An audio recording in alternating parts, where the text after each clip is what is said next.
Welcome to the Monday Motivation Spotlight, our 100th episode of spotlighting incredible Israeli male and females making a difference in Israel, whether they're in business, nonprofit, or public figure.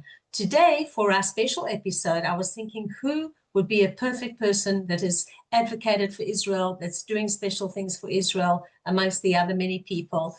And the one and only Fleur Hassan-Nahoum came to mind as the perfect person to host. So I'm delighted to introduce you and to have her as our special guest today.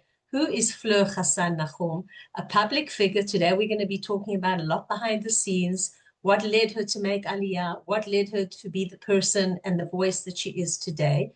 More than that, she is the former deputy mayor of Jerusalem. She is the co-founder of the UAE-Israel Business Council and also the Gulf Israel Women's Forum. And she's the host and one of the hosts and the main power behind the Quad podcast by JNS. So you've got a fabulous time ahead. Let's take it away.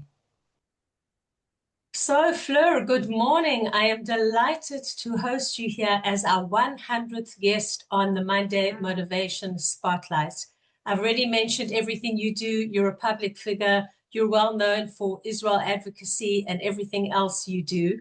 What a lot of people don't know is your background and the Fleur behind the scenes, where you come from, where you're headed, and everything in between. And we could go on for a lot more than the approximately 30 minutes that we have allocated. So just to kick off, I'd just like to share with our viewers that Fleur was born in the UK. She grew up in Gibraltar. She moved back to the UK. She's fluent in various languages, including Spanish, English, and Hebrew.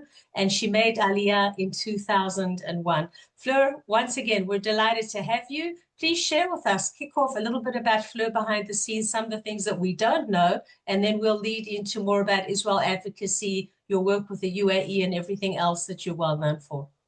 Well, thank you so much, Lesley, and this is such a lovely way to start the morning. So I think you basically mentioned my locations. I'm from Gibraltar. My mother just went to England to give birth. So it's not that they were living there, they moved to Gibraltar. So that's the first thing. And my father was also a politician. And I think a lot of people don't know that about me. And people ask me, why did you get into this business? And I often say, you do what you know. When I was born, my father was already Chief Minister of Gibraltar. He was the first mayor of Gibraltar, the first Chief Minister, which is like Prime Minister. And so all I knew until I was 14 was my father being the head of government in Gibraltar. And even though Gibraltar is a very small place, and it's not like living in a huge country, but I saw what public service is. I saw my mother alongside him also be so connected to the community and helping people every single day that I guess when people ask, well, why? I tend to say, because this is what I knew, this is what I saw, this is how I grew up. So I think that's something that maybe is less known about me. The other thing is that I'm a mother of 4 children. And that throughout having my children, I've always worked. Of course, as my children have gotten older, my career has intensified even more. But for me, it's really the top priority. I think that being a working woman in Israel is being a woman in Israel. I think most women in this country work, which is different to many other countries. And I think this country is wonderful about how it facilitates family and work and career. And I have a wonderful partner, my husband. And, we've raised 4 children, both of us working very hard and also being very present with the children. And so I'm one of these people who's always juggling home and career. Absolutely. We've seen that. I've been privileged to host you for more than one Jerusalem Business Conference as our keynote or or featured speaker. And one of them I'll share with our viewers. Fleur literally came from the airport directly to our conference. We didn't know that you were actually landing on the day, but you're totally juggling things. And how do you manage it all? I mean, there are many busy people in the world, but growing up, family, going abroad, you seem to be abroad very often for Israel's advocacy. Share with us a little bit about this multitasking. I think women in general are just better multitaskers. We can hold a lot of things at the same time. I think we're built that way. That's why we're mothers and we're the ones who give birth. I really do believe that. And I think, for many years, I kind of chastised myself about why am I doing so many things? Maybe if I only focus on one thing, I'd be much good at it. And then when I hit 50, I came to the conclusion that, that's who I am. I am a person who does a lot of things. I'm a person who juggles a lot. And that's okay.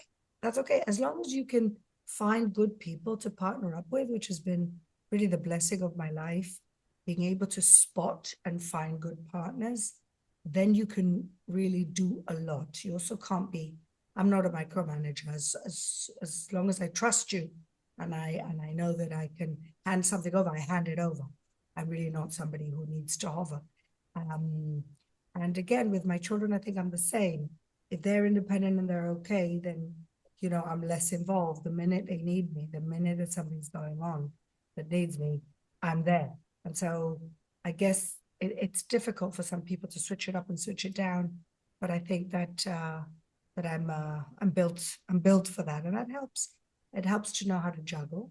And sometimes you drop a ball. Yes, sometimes you drop a ball. And then you have to also be okay with that. I remember when one of my kids was little and I took him to school one day and I realized that it was like white t-shirt day and I'd forgotten about it. It wasn't in my diary. Not that organized also. And I remember calling my husband, like really said, oh my God, we forgot white t-shirt day. And he was like, so? Right.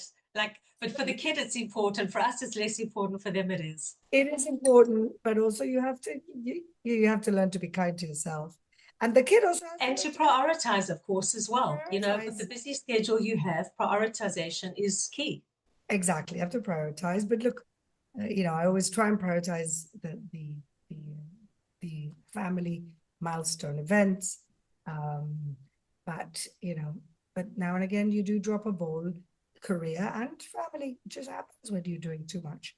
But that's life. And that's life, absolutely. I want to pick up a bit about your parents being public figures, especially your father, because it's well known that very often we choose careers following what we know or one of our parents.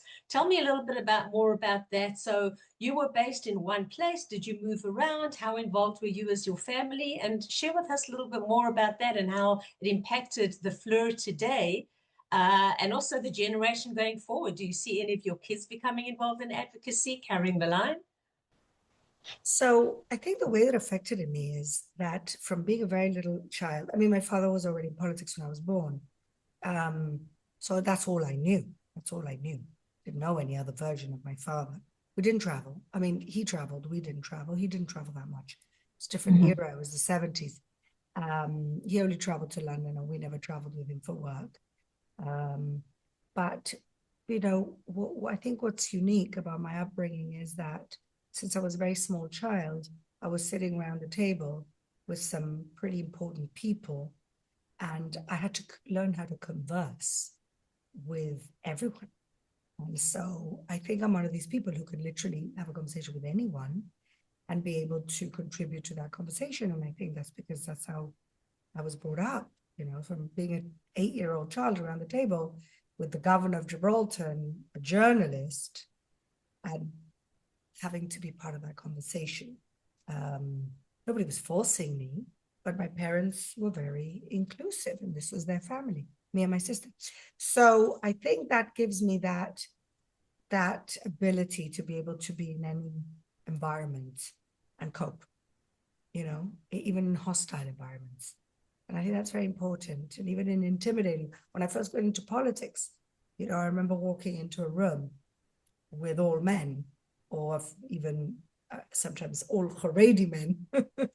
And, at the beginning, you're like, well, how do I approach this? And then I just used to walk in, interrupt a circle of all Haredi men chatting, and just get myself into that conversation. And I always say to women, you have to do things that make you uncomfortable every day. You have to push your boundaries. You have to step out of your comfort zone. For me, when I was at the beginning in politics, every day I was stepping out of my comfort zone in such a dramatic way. But Now I can But walk that's into how we grow. That's how we that's grow how we as go. people, and that's how we develop. If we're Yeah. too stuck in our comfort zone, we never leave it. That's always my advice to women that I mentor. I just say, you have to step out. And I used to do that. I used to force myself to do that. I used to go on purpose into kind of uncomfortable situations. I want to get myself in there and I'm going to, this is what I'm going to do. And that is how you grow. You push yourself and you grow that way. And then after doing it twice, it's not uncomfortable anymore. And they don't find it uncomfortable either. Like, no. So that's something that I guess my upbringing prepared me for. It prepared me for walking into uncomfortable situations, rooms, hostile situations of rooms, and having absolutely complete sort of iron gut. I'm doing it. And that's happened also with hostile media. There are some environments that are just horrible, really hostile media situations.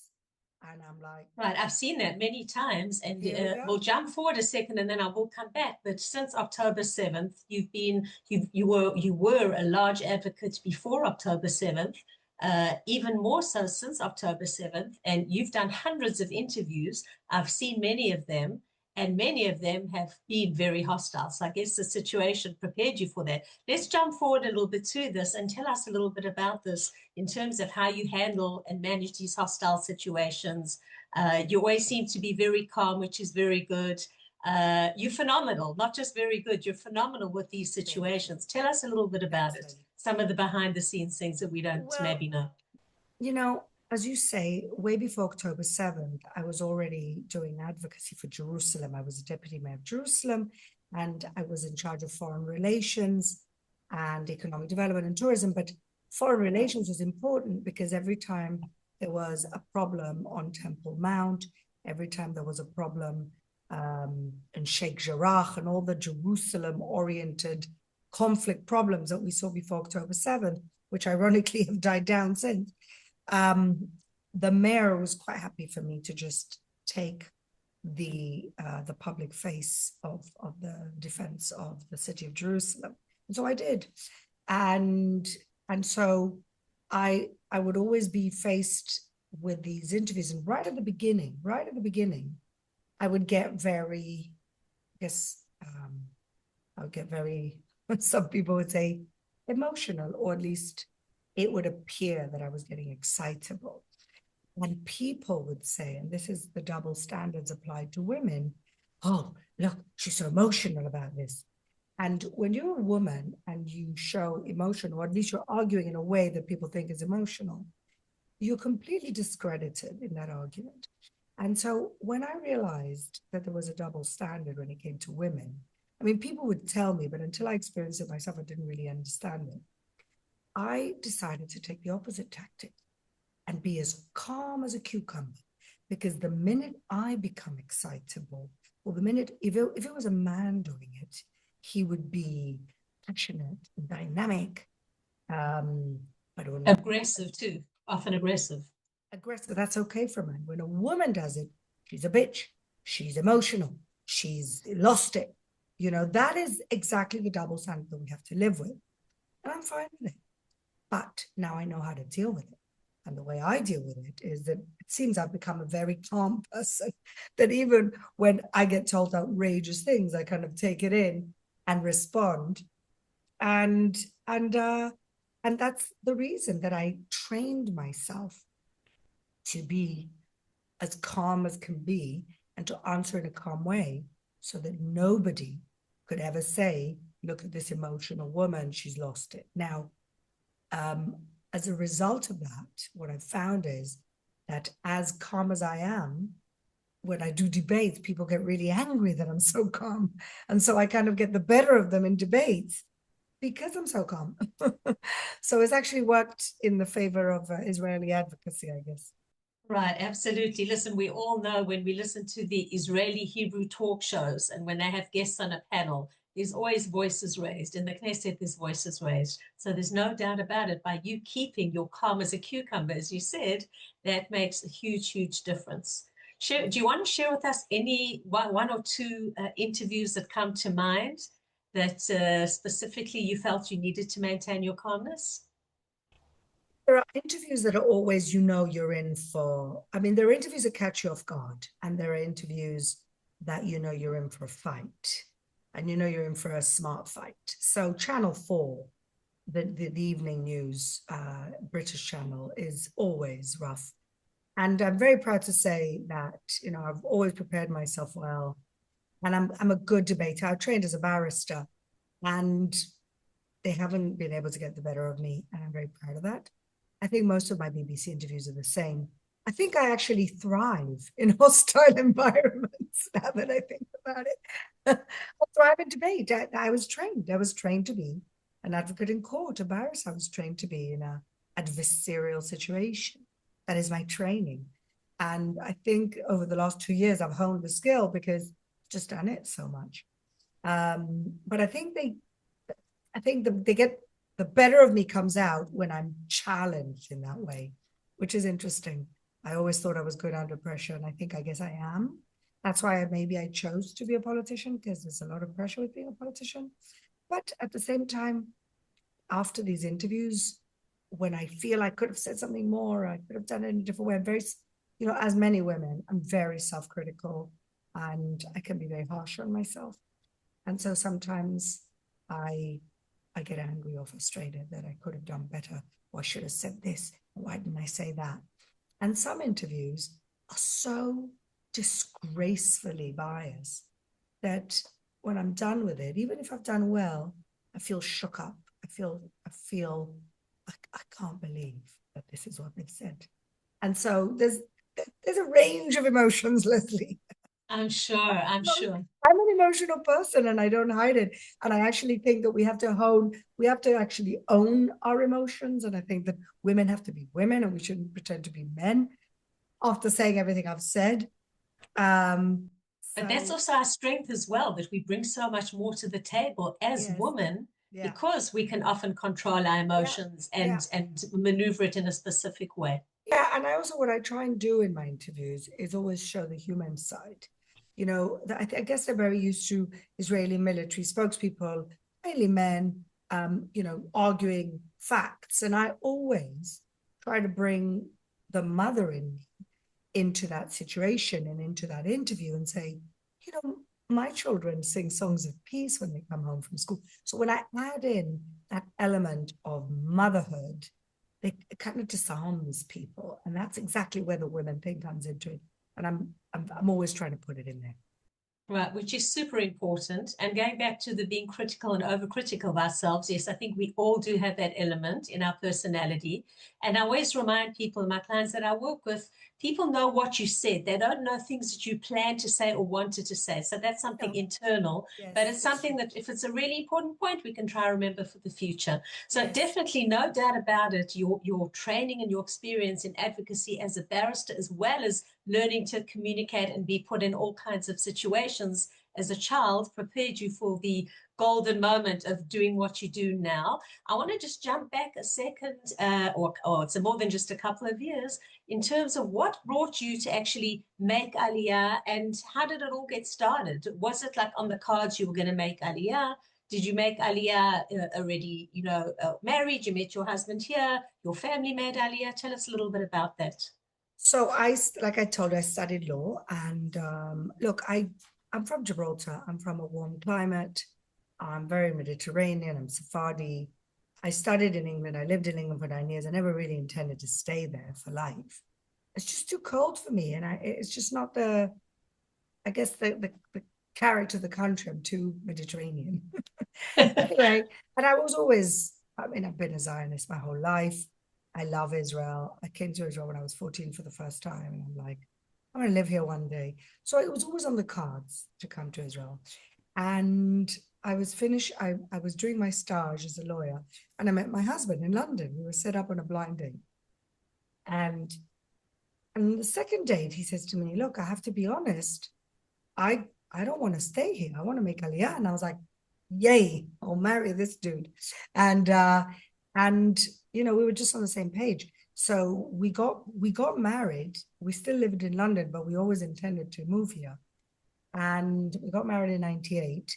And in 2000, in 2000, the second intifada, 98, yeah, in 2000, the second intifada broke out in September. And we were always planning to come. And it was really rough. And we were planning to come to Jerusalem. And I know that you remember the intifada, when people say globalized intifada, they have no idea what it is.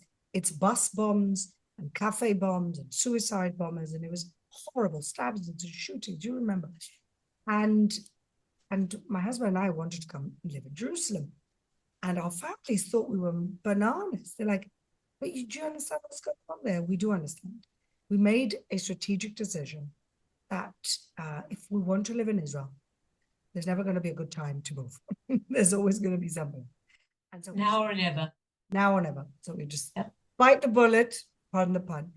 And we made Aliyah March 2001. And in 2002, I had my first child. So my kids are all Sabras. And to me, I gave them the biggest gift of all, that they were born here. They didn't have to immigrate like I did. They didn't have to learn Hebrew at the age I'd had to learn Hebrew. And I've given them that gift, that they don't have to hide who they are, what they are. They live proudly in their homeland. And I think that's the best decision. Apart from marrying my husband, it's the second best decision I ever made. I agree. Here. And Israel is all the better for it, having you and your family here. So how did you get into politics? Tell us a little bit about you mentioned some of the things about speaking up in the room and going beyond your comfort zone when you were working as the deputy mayor of Jerusalem. Tell us a little bit about how you actually got into politics and integrated into that, and then we'll move into the other arenas. Sure. So it's interesting because even though I know it, I wasn't actively looking for a political career in this country. I really wasn't, because I've always been busy doing whatever I've been doing. I was a nonprofit for many years. Then I had my own business. I was a communications consultant. I was a messaging consultant, public speaking trainer, and all that. And it was through that there was a small political party in the local arena here, and there was an election. Now, I knew very little about local government. I think most people don't really focus on local government. Most people think about national government because that's what's on the news all the time. Certainly as an immigrant, I really wasn't very familiar. I mean, I'd always voted in local elections. I always vote, but I'd never really was very familiar with the arena. And a friend of mine knew what I was doing, knew I was doing messaging, public speaking and all this, consulting.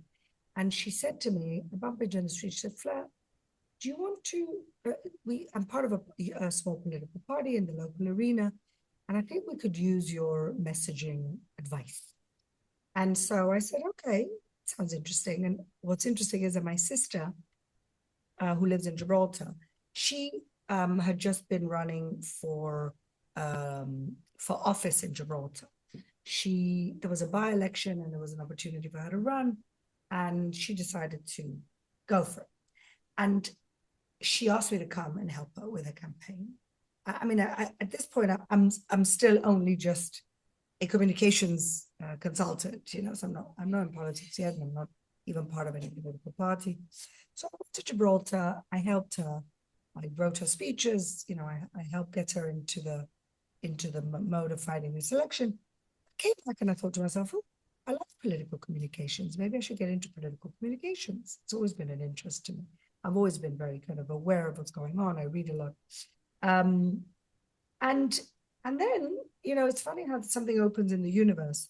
And then I get back and I bump into this friend and she says, oh, so this political party could use your help. And I just come literally fresh off the plane of helping my sister with her campaign. And I said, all right, then, maybe this is not communications. And I'm still not thinking that I'm running for anything.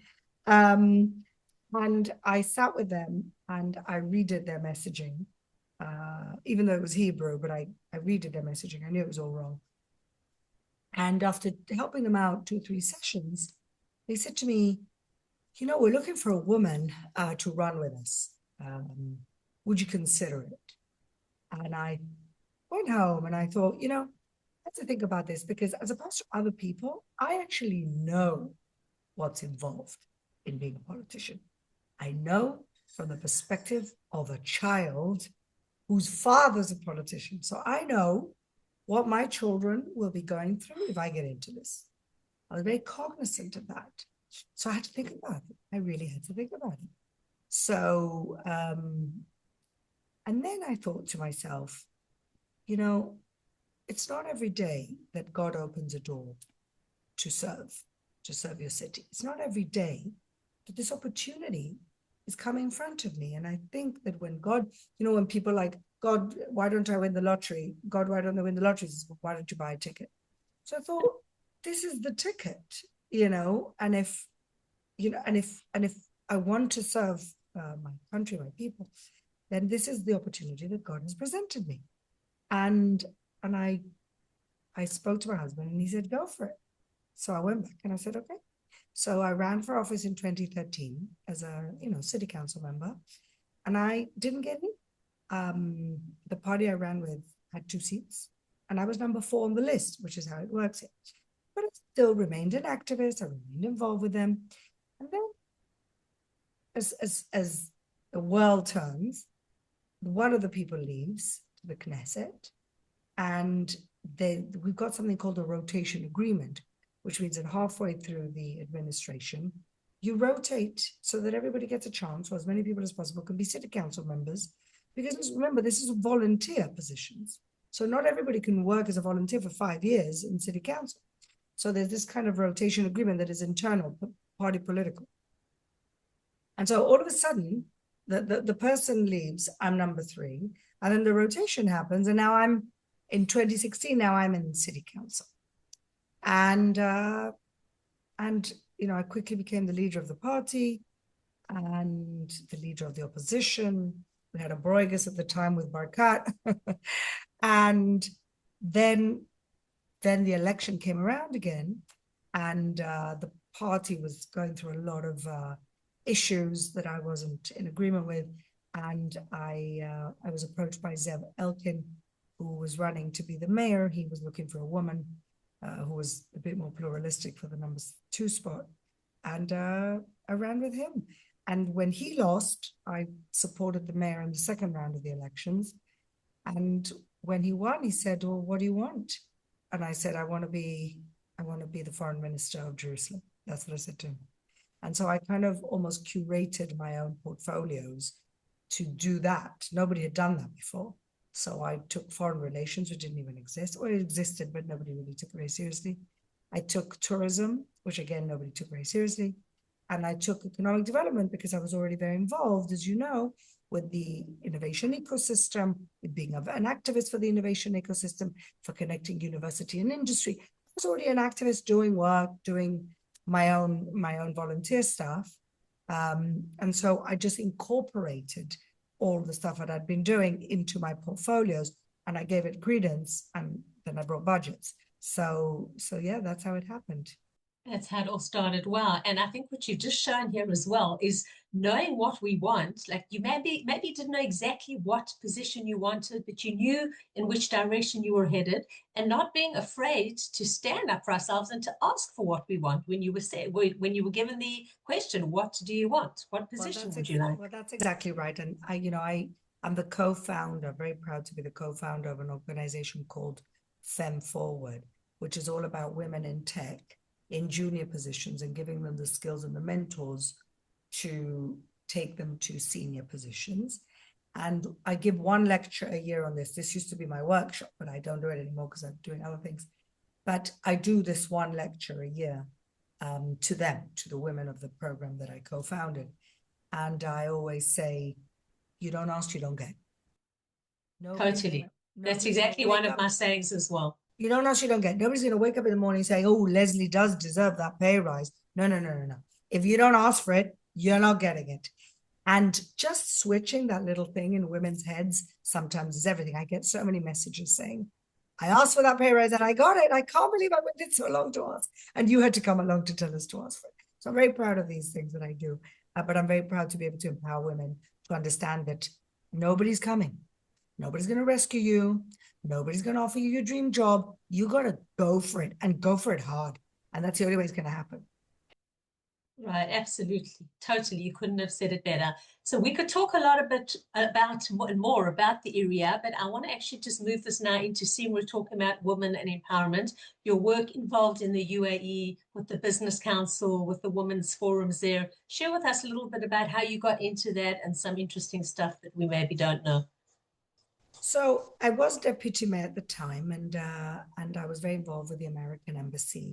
They'd moved, and I was kind of their point person in City Hall for anything they needed. We got together to talk about a lot of very good programs for economic prosperity, for closing social gaps between Arabs and Jews in the city. They were always very involved in that, and I was always very involved in that.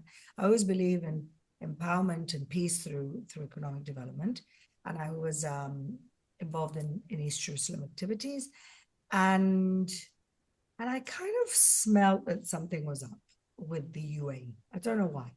Then that was confirmed to me by a really close friend of mine who lives in Ranana. He's from LA originally, Dorian Barak. And he said to me, Fleur, something's happening because there's so many Israeli companies in the Gulf right now, especially in the UAE. And we said, we should kind of build a framework for this kind of under the radar normalization that's going on. It was way before we knew that it was going to happen, way before, a couple of months before. So we set up the UAE-Israel Business Council. And the next thing we know, they're announcing normalization. And we were shocked. We never thought it was going to happen so quickly, honestly. We thought, take a while, we'll ease into it. And once that happened, flew.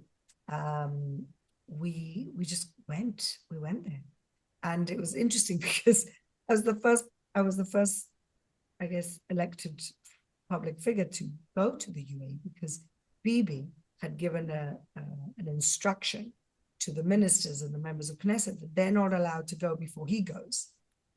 But I wasn't in national government. I was in local government. I could do whatever the hell I wanted. So I got on a plane and I went. And everybody, even the mayor said to me, don't go. They've said that it's delicate. Jerusalem is such a sensitive issue. And I'm like, nope, I'm going with my head held high. And they treated me as such. They treated me as Your Excellency. They rolled out the red carpet.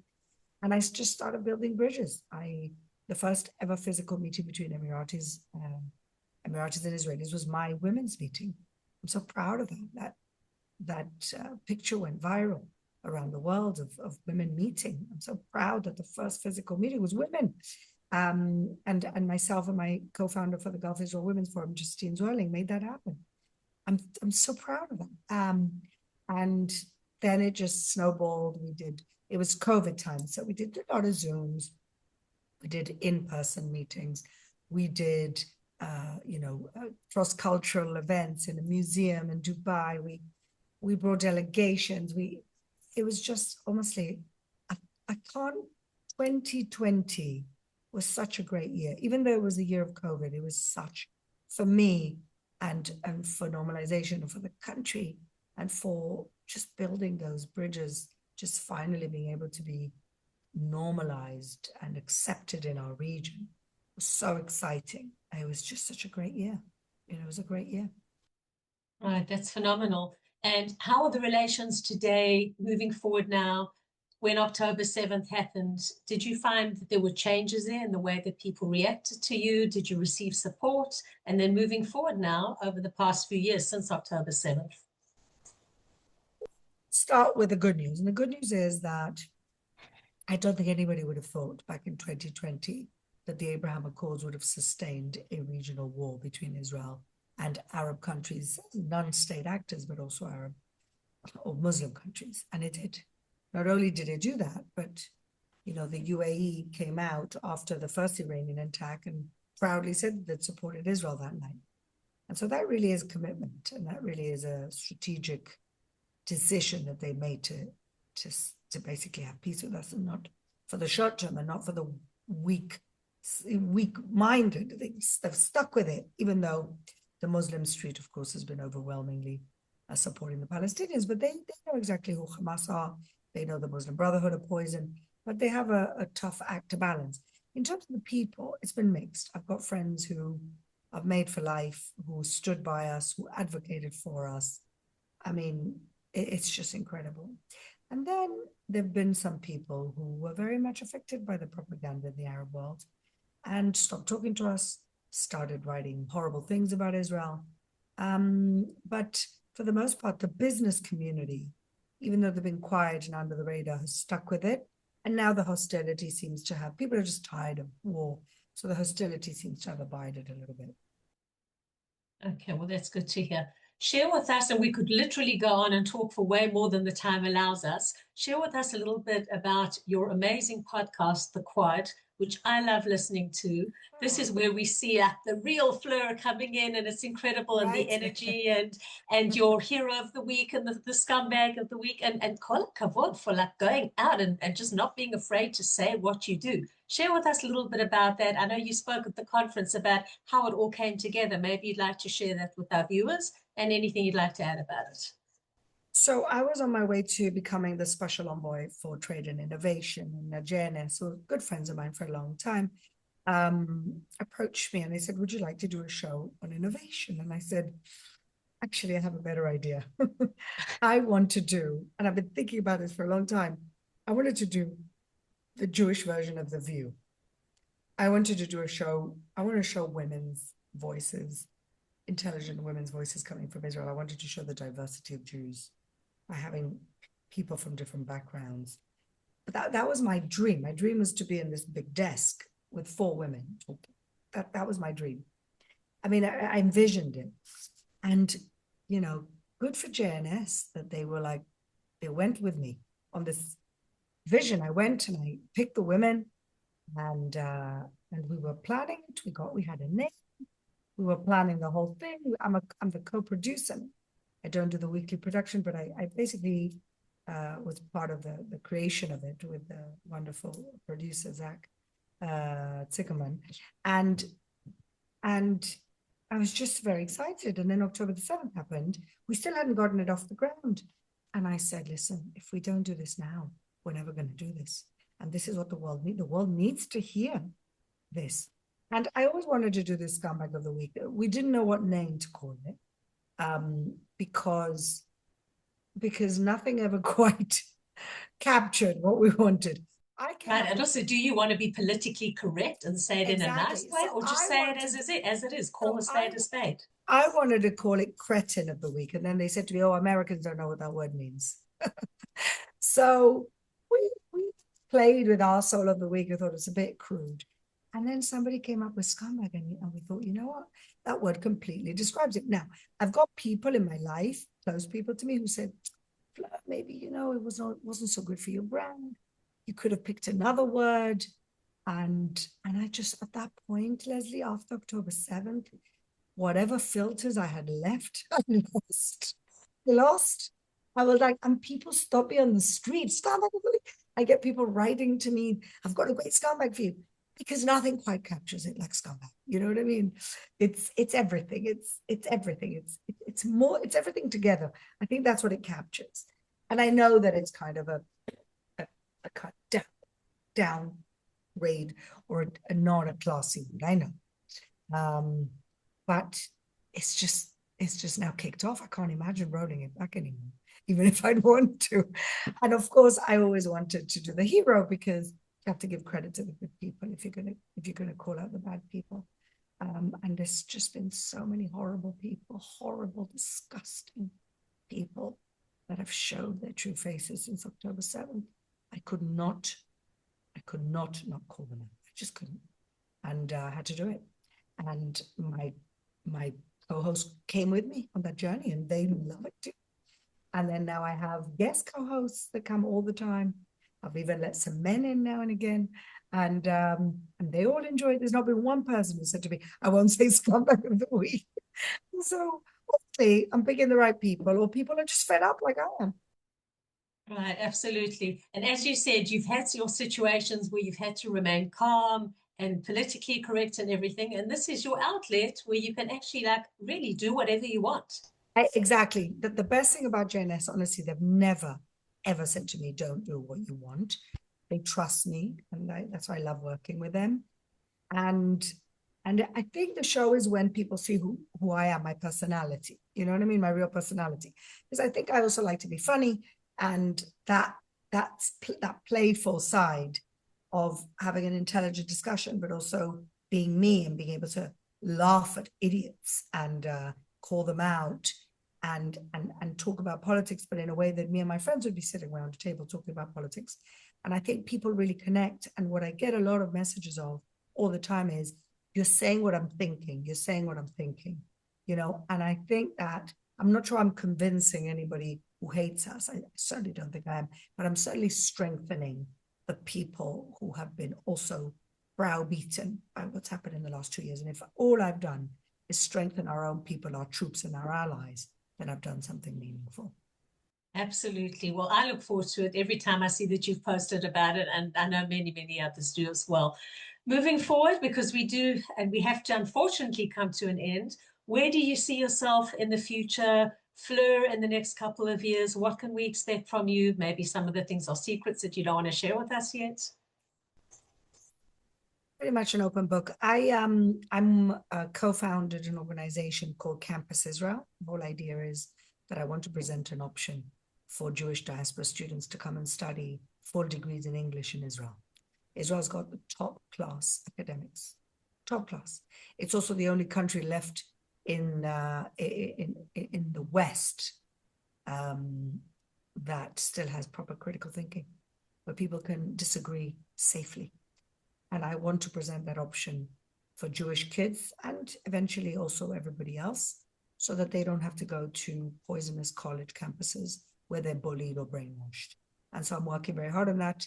All the major universities are my partners in it. I'm thrilled by where this is going to go, because I believe that I'm building the next birthright for the Jewish people with college. People are going to have a wonderful, students are going to have a wonderful, carefree experience taught by the best people in the world, the best academics in the world, top class, and in a safe environment, ironically safe. So I'm building that. I've got, as you know, my podcast. I'm in a think tank, and I'm still the special envoy. So I do a lot of behind the scenes and in front of the scenes, trade and innovation advocacy for Israel, building bridges with different countries, building trade ties with different countries, getting rid of obstacles of trade ties with different countries. That I do kind of some background and some in the front. And eventually, I think I will go back to politics. I'm just waiting for the right time. I'm not interested in going back to politics for the sake of saying that I'm back in politics. I want to be back in politics to influence. And if I do go back into politics, it'll be to change the communications strategy, which doesn't exist. There's no communication strategy in this country. We have not understood that we're in a communications war and have not built infrastructure for that. And so eventually, what drives me to go back into politics or to get back into public service will be that, to create that infrastructure that Israel doesn't have, doesn't understand it needs. And hopefully, and again, I'll wait for God to open that door for the appropriate time, and then I'll walk through it. And in the meantime, I'm pretty busy with lots of other things. So I'm good.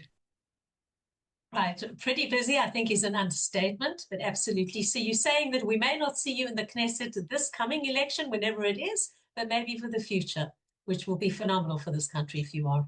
We'll see. If God willing, we'll see. I'm always here. I'm a big Hineni person. Here I am. When that is needed, I will be there. And in the meantime, I'm doing all the things I think this country needs. Amazing, incredible. One last sentence, a powerful message for Am Yisrael, your motivation, something to keep people inspired for this wonderful country that we live in. Ultimately, Jewish survival is our main triumph. We shouldn't be here. We're walking dinosaurs. And yet here we are, thriving in our own country that has become a technological superpower. So with everything going on, with all the different depressing news, with the anti-Semitism, with the hatred, they're hating us so much because we're doing quite well. So let's not forget that. And let's not forget where we are in terms of the history, in the line of history that we are, and what we're building for our children, and for not just continuity and survival, but for thriving as well. Absolutely. Amen. Fleur Hassan-Nahoum, it's been an absolute pleasure having you as our guest on the Monday Motivation Spotlight for our 100th episode, which, as I mentioned earlier, was started after October 7th to, number one, inspire and motivate others, and number two, more important, to give exposure to amazing individuals like yourself who are making a difference to our special country and to Israel. You were a born advocate, you grew up as an advocate, and you are one of Israel's top advocates. And thank you for everything you do for our country. I thank you also, not only Fleur, but also to our sponsors, Egan & Cohen Insurance, as well as to Lali's Flower Boutique in Jerusalem, who are sponsors behind this program. Thank you for listening to another episode of the Monday Motivation Spotlight, to the special episode, and we will see you next week. I'm Israel Chai. Stay safe, stay happy. Bye-bye.